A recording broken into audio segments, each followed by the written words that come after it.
Ginaresto han mga pulis ang anay mayor han Balanghiga nga Randy Graza niyan han Biyernes han gabi Agosto 21 tuig 2026. Iniin kataliwan magpagawas ang korte hin warrant of arrest may kalabutan ha aligasyon nga pagtalapas han Anti-Graft and Corrupt Practices Act. Subay ang mga otoridad, ginaresto hi Graza barangay ginmaayuhan pinaagin warrant of arrest nga ginpagawas ni presiding judge Nelson Leco han Regional Trial Court Branch 27 dito Lapu-Lapu City, Cebu niyan han Agosto 19 hininga tuig.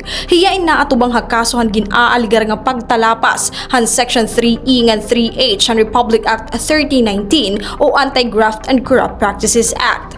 Ang mga kaso ay ginsalawad ha ilarong han criminal case number RLLP 2601338CR ngan RLLP 2601339CR. May ada naman hini iginrekomendar nga piyansa nga 90,000 pesos sa kada kaso. Yan ang adlawin ginasikaso han kampo ni Graza an iya piyansa para ha iya temporaryo nga kagawasan pero hulaton pahiton mga otoridad an mandohan korte nga nagpalusad han warrant. Ang pag-aresto ginbuhat han Balanghiga Municipal Police Station kaupo dan iba pa nga unit han kapulisan para masiguro ang legal nga pagpatuman og pagserbihan arrest warrant.